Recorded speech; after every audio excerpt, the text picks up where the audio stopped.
প্রেমে পড়েছি আমি, যেটা এখন অনেক সুন্দর করে সূরা ফাতিহা পড়ে আমার পাশে আচ্ছা, আচ্ছা। বসে। আপু আপনার লাইফের রোমান্টিক কোনো মুহূর্ত, রোমান্টিক কোনো মোমেন্ট যেটা মনে পড়লে আপনি হাসেন বা আপনি একটা কমফোর্ট ফিল করেন, এরকম কোনো মুহূর্ত যদি থাকে যে একটু দর্শকদের শেয়ার করতেন? রোমান্টিক মোমেন্টস তো অনেক আছে। আম আসলে আমরা একদমই হচ্ছে মানে বাঙালি হাউসহোল্ডে যেরকম রোম্যান্স বলে তেমন মোমেন্টই আছে। যেরকম আমার পার্টনারের যে আমরা যখন খেতে বসি উনি আমাকে নিজের হাতে খাইয়ে দেয়। এটা আচ্ছা, আমার আচ্ছা। কাছে অনেক মনে হয় this is a soft corner for me. মানে আমি এইসব রোমান্টিক কাজে অনেক সহজেই মেল্ট হয়ে যাই। তারপর হচ্ছে একবার আমি অনেক অসুস্থ ছিলাম। So I had a skin allergy. তো এটা অনেক মানে সহ্য করা একটু ডিফিকাল্ট ছিল, কারণ স্কিন অ্যালার্জি হলে অনেক স্কিন বার্ন হয়, অনেক ইচিনেস থাকে।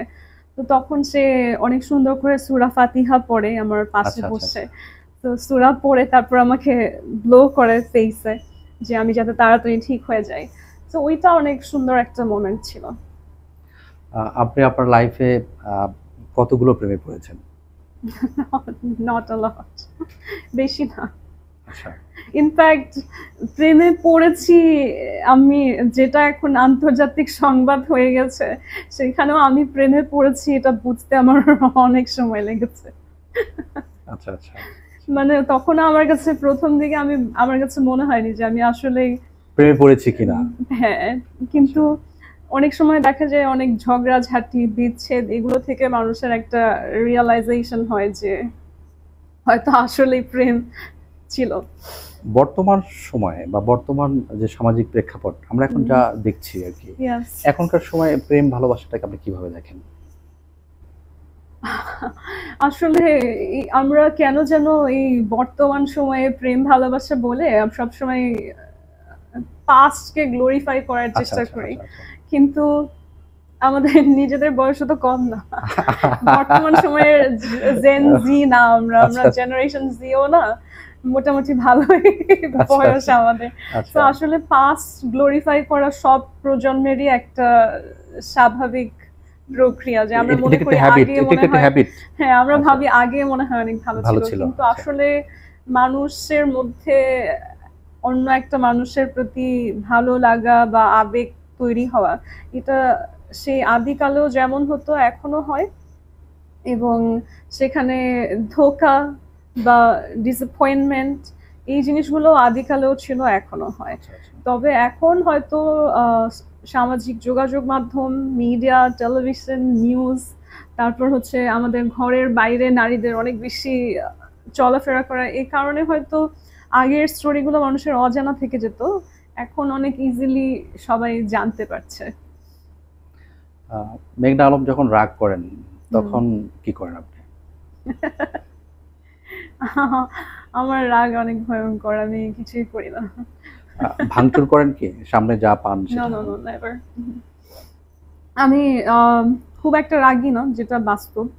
তবে নরমাল কাজে, যেমন যারা আমার এমপ্লয়িজ, গড ব্লেস দেম, আমি আমি আসলে অনেক বেশি স্ট্রেসের মধ্যে যখন কাজ করি, আমি অনেক ভালো বস না, আচ্ছা, মানে আচ্ছা। অনেক আন্তরিক বস না।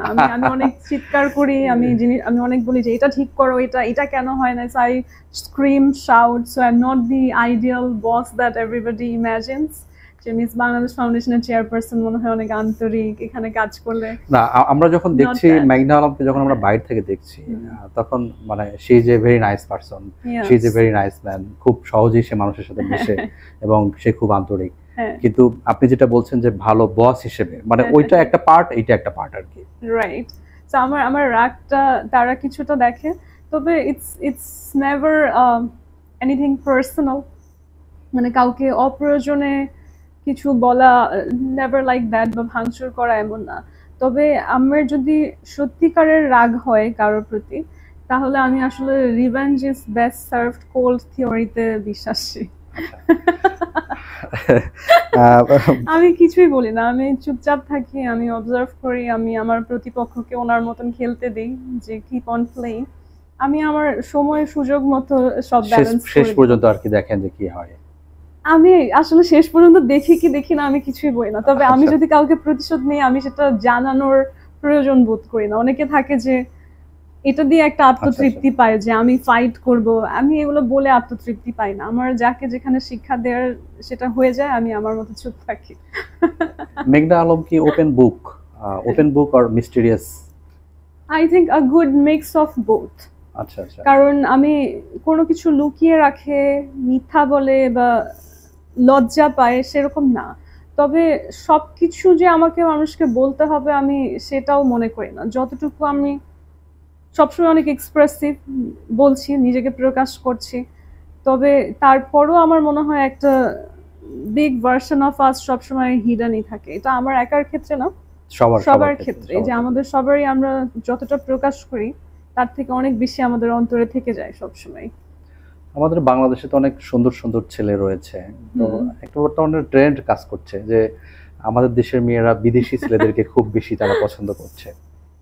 এটা কিভাবে দেখেন? I think it's the opposite. আমার মনে হয় বিদেশি ছেলেরা আজকাল বাংলাদেশি মেয়েদেরকে খুব পছন্দ করছে। আচ্ছা আচ্ছা। বাংলাদেশি মেয়েরা খুব কেয়ারিং, তারা ভালো কেয়ার করতে পারে, তারা খুব যত্ন নিতে পারে। আমাদের দেশে তো অনেক সুন্দর সুন্দর ছেলে রয়েছে।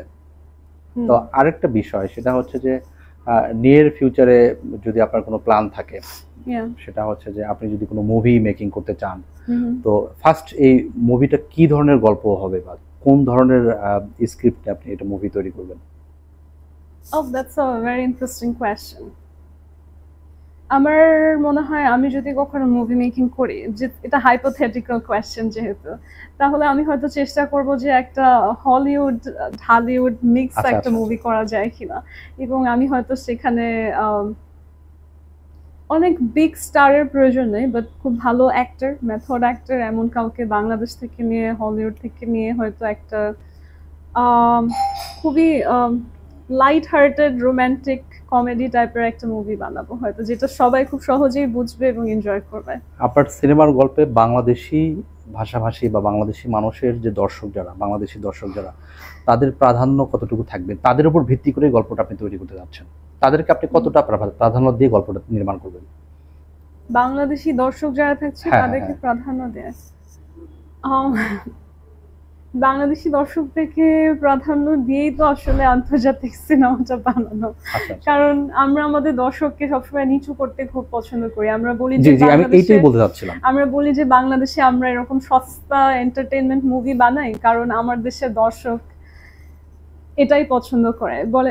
মানে আমি যেটা শুনি যে কেন আমাদের সিনেমার গান কোয়ালিটি, ড্রেস বা স্ক্রিপ্ট এগুলো কেন উন্নয়ন হচ্ছে না, তো সবাই বলতে থাকে যে কারণ বাংলাদেশের দর্শক এটা এরকমই, বাংলাদেশের দর্শক এরকম লো কোয়ালিটির পছন্দ করে। এটা বলে কিন্তু আসলে আপামর বাংলাদেশিদেরকেও ছোট করা হয় এবং আমাদের দর্শককেও আন্ডার এস্টিমেট করা হয়। আমি মনে করি যে আমরা খুব আন্তর্জাতিক মানের এবং আরো কোয়ালিফাইড স্ক্রিপ্ট নিয়ে যদি সামনে আসি, তাহলে আমাদের যে বিপুল জনসংখ্যার মানুষ আছে তারা এটা অনেক অ্যাপ্রিসিয়েট করবে। ইনফ্যাক্ট আপনি তাদের কাছে আসলে চয়েস নাই বেশি এখন, তারা এরকমই পছন্দ করে না, তাদের বাস্তবতা হচ্ছে তাদের কাছে আরো ভালো কোয়ালিটির এক্সাম্পল নেই। সো আমি বাংলাদেশের দর্শককে মাথায় রেখে চেষ্টা করব যে একটা ঢালিউড হলিউড ভালো কিছু দেয়া যায় কিনা। হ্যাঁ আপু, আপনার হাতের রিং এর কথা যদি আমি একটু বলি, সেটা হচ্ছে যে দিস ইজ ভেরি বিউটিফুল। এটা কোথায় থেকে নিয়েছেন এবং এর প্রাইসটা কত? এটা একটা টার্কিশ জুয়েলারি, এটা পার্ল, শেল পার্ল। আচ্ছা, এটার প্রাইসটা কি আপনার দর্শকরা জানতে পারে? না, আমার মনে হয় আমার যারা দর্শক, যারা যদি মেয়ে হয় তাহলে মেয়েদের আসলে জিনিসপত্রের প্রাইস, কোয়ালিটি এগুলো সম্পর্কে আগে থেকে একটা ভালো ধারণা থাকে। আমার বলার প্রয়োজন নাই, তারা জিনিস দেখে দাম যদি জানতে চায় বুঝতে পারবে। এখন তো রিসেন্টলি অনেকে শো আপ করছে যে 10 লক্ষ টাকার ব্লেজার বা একটা ওয়াচের দাম 23 লক্ষ টাকা। না, দিস ইজ আ গিফট, এটা তো প্রাইস বলা দরকার না, it's a gift from a brand বাংলাদেশে। এই তো দর্শক, আমরা এতক্ষণ কথা বলছিলাম মেঘনা আলমের সঙ্গে, কথা বলে খুবই ভালো লাগলো। আপনারা অনেক বিষয় তার সম্পর্কে জানতে পারলেন, যে বিষয়গুলো অজানা ছিল। আজকের এই অনুষ্ঠানের মধ্য দিয়ে আপনারা মেঘনা আলমকে নতুন করে চিনলেন এবং জানলেন। দর্শকদের উদ্দেশ্যে যদি মেঘনা আলম কিছু বলেন। বিবিএন এর সকল দর্শককে আমি বলবো যে আপনাদের সবার সাথে পরিচিত হতে পেরে আমি অনেক আনন্দিত। আর সকল রকমের মিথ্যে অপবাদ এবং সকল রকমের যে স্পাইসি নিউজ তৈরি করা হয় আমাদের দেশে ভাইরাল হওয়ার জন্য, সেগুলোকে এড়িয়ে চলুন। কারণ আমরা এই সমস্ত নিউজকে যত বেশি হাইপে তুলি, ততই কিন্তু বাস্তব সত্যগুলো আড়ালে চলে যায়। কারণ দিন শেষে আজ আপনি অন্য কারো অবস্থান দেখে হাসবেন, কিন্তু এমনও তো হতেও পারে যে আপনারই কাছের কেউ বা আপনি নিজেও কখনো কোনো বিপদে পড়লে সেটাও আসলে হাস্যরস বা ভাইরাল নিউজে রূপান্তর হবে। বাস্তব মেঘনা আলমকে আমি আপনাদেরকে স্বাগতম জানাই জানার জন্য। আপনারা গুগল সার্চ করতে পারেন, আমার সাথে ডিরেক্টলি কন্ট্যাক্ট করতে পারেন, বা মিস বাংলাদেশ ফাউন্ডেশনের কার্যক্রমের সাথেও সম্পৃক্ত হতে পারেন। আমি আমার দিক থেকে খুবই একজন ওপেন বুকের মতনই, আমি সাদরে সব রকমের প্রশ্ন আসলে গ্রহণ করি, উত্তর করার চেষ্টা করি। আর সব রকম ভুল ভ্রান্তি পেরিয়ে আমাদের দেশ সামনে এগিয়ে যাক সেই আশা রাখি। এবং তার জন্য আসলে এই বিভিন্ন রকমের কনস্পিরেসি এগুলো করে মানুষের মধ্যে বিভেদ না হয়ে বরঞ্চ সবার একসাথে কাজ করা অনেক ইম্পর্টেন্ট। তাই মিস বাংলাদেশ ফাউন্ডেশন থেকে আপনাদের সবাইকে আমি আমন্ত্রণ জানাচ্ছি, চলুন একসাথে দেশ বদলাই। আমি মেঘনা আলম, আজকে এখানেই বিদায় নিচ্ছি, আবার দেখা হবে অন্য কোথাও অন্য সময়ে। Thank you.